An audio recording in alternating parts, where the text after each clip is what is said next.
Hi everyone, स्वागत करती हूँ आप सभी का आपके अपने यूट्यूब चैनल पर। आई होप आप सबकी सीटेट की प्रिपरेशन बहुत अच्छी चल रही होगी। आप लोगों को पता है कि आप लोगों का सीटेट का जो पेपर है वो जनवरी 2024 में होने वाला है। अगर जनवरी 2024 के हिसाब से देखें तो अभी आपके पास में बहुत कम टाइम है।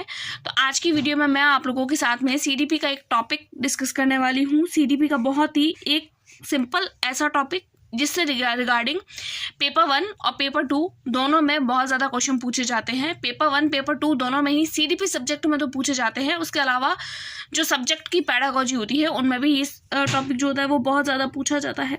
ये जो टॉपिक है वो हेरिडिटी और एनवायरनमेंट में से है। आप लोग जब प्रीवियस ईयर करेंगे, मैं हमेशा बोलती हूँ कि सीटेट के लिए प्रीवियस ईयर करना बहुत ज़्यादा ज़रूरी होता है। जब आप लोग प्रीवियस ईयर करेंगे तो आप लोगों को पता चलेगा कि इस टॉपिक में से कितने सारे क्वेश्चन पूछे गए हैं। तो चलिए बिना किसी देरी के हम वीडियो को स्टार्ट करते हैं। देखिए, सबसे पहला तो हमारा जो टॉपिक आता है वो हेरिडिटी।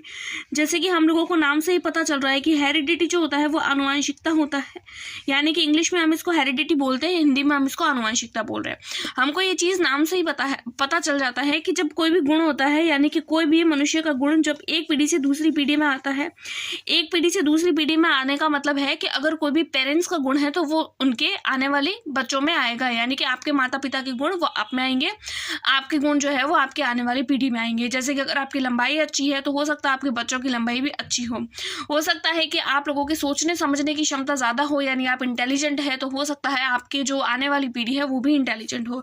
इसमें उसके अलावा देखते हैं जैसे कि आँखें जो होती है, आँखों का कुछ लोगों की आँखों का रंग कुछ अलग तरीके से होता है, या फिर किसी के शरीर पे कोई अलग तरीके का कोई निशान होता है, या फिर कई बार हमारा बॉडी स्ट्रक्चर ऐसा होता है, या अलग सी कोई चीज़ होती है वो, या फिर कई बार हमारा माइंड किसी अलग डायरेक्शन में काम करता है। तो वो सब के सब गुण जो होते हैं वो हेरिडिटी में आ जाते हैं। जैसे लंबाई, चिंतन और आँखें, इस तरीके के जो नॉर्मल गुण होते हैं जो हमारे शरीर से संबंधित होते हैं, शरीर से रिलेटेड होते हैं, वो होती है आनुवंशिकता।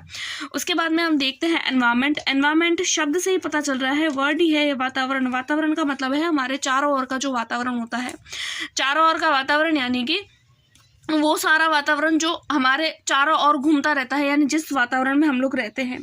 तो इसकी डेफिनेशन अगर हम लोग देखें तो हमारे चारों ओर का वातावरण, जैसे कि हमारा घर, हमारा स्कूल जहाँ हम पढ़ने जाते हैं, हम जो भी भोजन करते हैं, भोजन भी हमारे वातावरण का भाग है, क्योंकि हमारे जो भी गुण होते हैं वो हमारे भोजन पर भी डिपेंड करते हैं।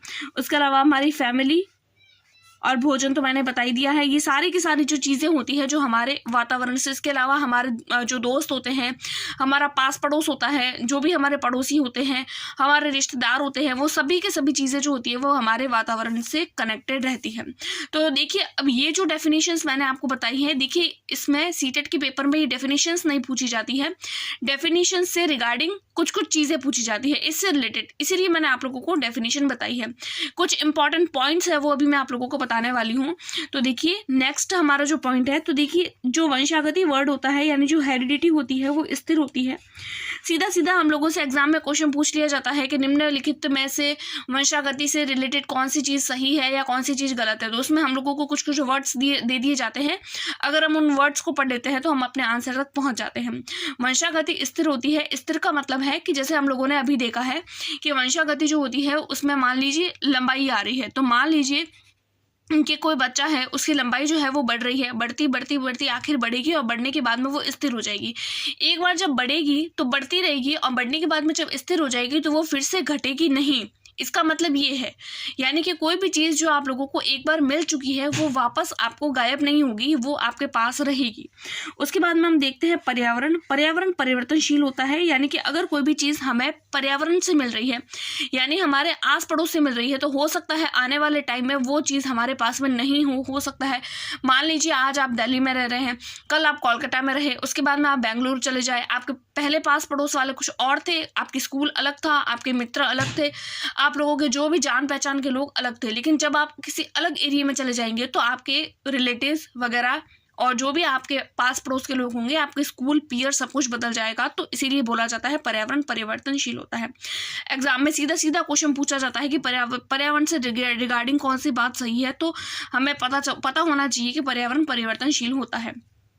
उसके बाद में हम देखते हैं, देखिए हम लोग पढ़ते हैं डेवलपमेंट और जो हमारा वृद्धि और विकास वाला टॉपिक होता है, यानी ग्रोथ एंड डेवलपमेंट संबंधित देखते हैं। तो देखिए विकास जो होता है, हमारा जो डेवलपमेंट होता है वो वंशागति और पर्यावरण का गुणनफल होता है। यानी कि अगर वंशागति यानी अगर किसी भी बच्चे का विकास करना है तो उसको वंशागति के गुण भी आने चाहिए और पर्यावरण भी उसको अच्छा मिलना चाहिए। जब ये दोनों चीज़ें आपस में कंबाइन हो जाती है तो बच्चे का विकास आसानी से होता है।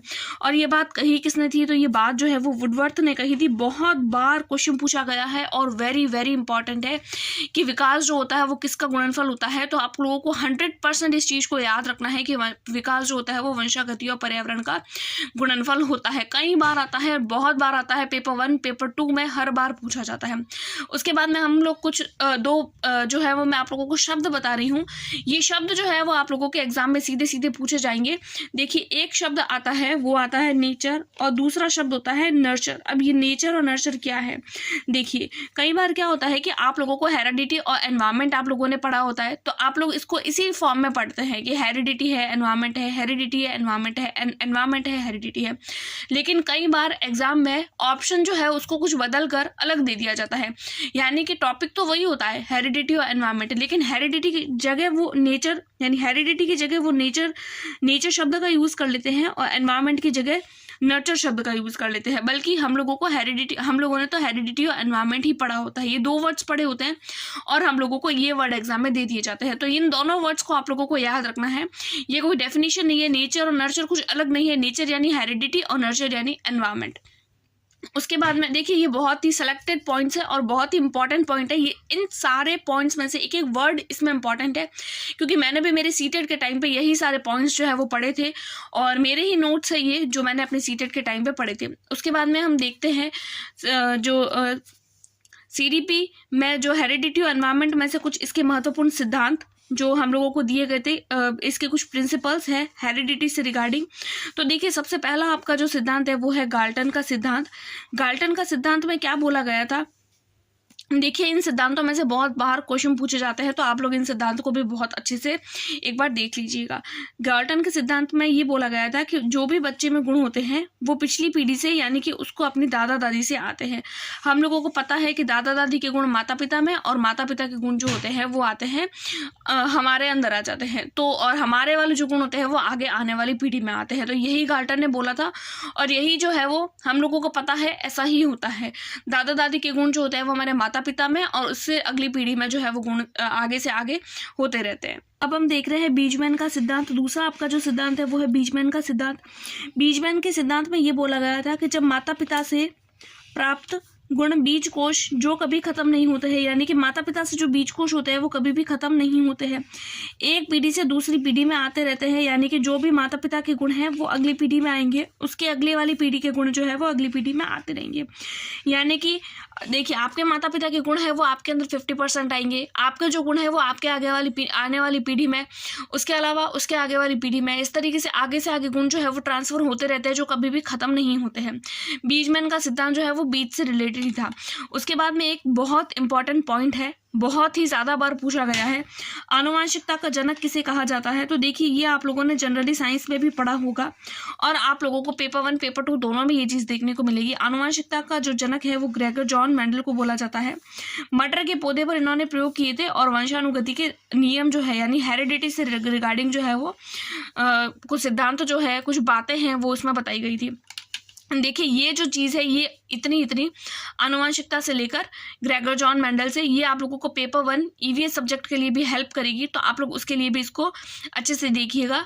अगर आप लोगों को ये नोट्स पसंद आ रहे हैं तो आप लोग इसको अपनी कॉपी में उतार लीजिएगा, क्योंकि ये वही नोट्स है जो मैंने अपने एग्ज़ाम के टाइम पे बनाए थे और मैंने भी इन्हीं को पढ़ के अपने एग्ज़ाम को क्वालिफाई किया है। अगर आप लोगों को वीडियो पसंद आ रही है तो please like, subscribe and share. Thanks for watching.